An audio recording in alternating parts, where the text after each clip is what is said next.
Fini la tarification à la surface pour le ramassage des poubelles a pas été soumise à de fortes dépenses de gestion des déchets. La commune a décidé de facturer en fonction de la production d'ordures des uns et des autres.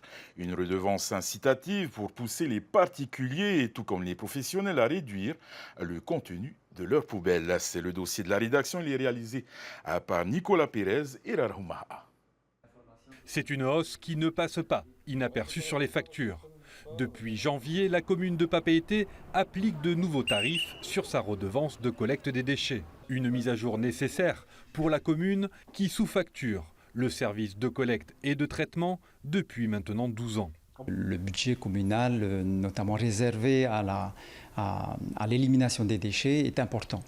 Elle dépense plus de 850 millions aujourd'hui pour des recettes bien inférieures, 350 millions. Et donc il y a un déséquilibre important qu'il fallait effectivement résoudre.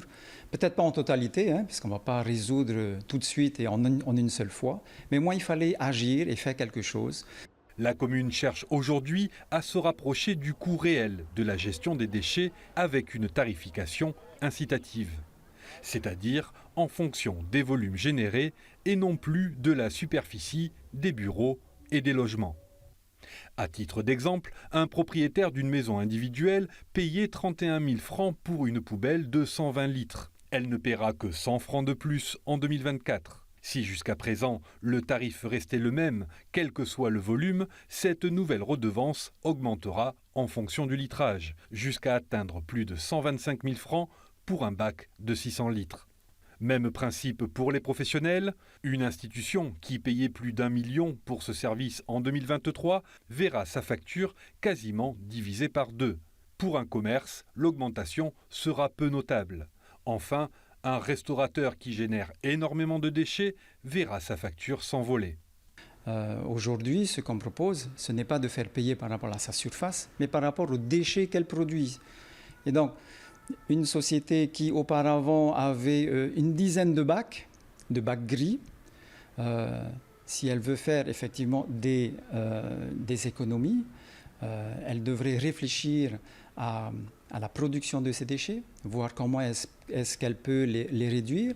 Si la démarche est louable pour les comptes publics, les principaux concernés ont été pris au dépourvu, comme cette chef d'établissement. Par manque de concertation avec la commune, elle voit sa facture s'envoler.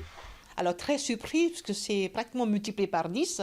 Et puis surtout que nous n'avons pas eu l'information de la mairie avant. Il n'y avait pas eu de communication nous signalant que nous allons avoir une inflation au niveau des poubelles. Comme nous avons dit à la mairie, nous ne sommes pas contre de payer une augmentation des taxes, c'est normal, tout augmente, mais de faire ça raisonnablement et puis en partenariat. Un défaut de communication que la commune admet. Bon, c'est vrai, on est des mauvais élèves de ce côté-là, et je pense qu'il faut s'en excuser auprès de toute cette population et administrés. Mais nous sommes là quand même pour repenser et pour travailler avec eux et pour les aider et les accompagner. Avec plus de 80 000 visiteurs par jour, Papeete ne traite pas que les déchets de ses quelques 27 000 administrés. Un volume qui atteint aujourd'hui 15 000 tonnes à l'année. Elle a donc tout intérêt à facturer son travail au juste prix et faire la promotion du tri. En triant bien, l'augmentation sera modérée. Par contre, quelqu'un qui trie mal, il va vraiment se prendre une claque. C'est comme les gens qui laissent le robinet d'eau couler. Ils ont vu leur facture augmenter, alors que les gens qui contrôlent les fuites et qui contrôlent les robinets ont une consommation habituelle. Si Papeete ouvre la marche, les autres communes devraient lui emboîter le pas afin d'équilibrer elles aussi leurs comptes.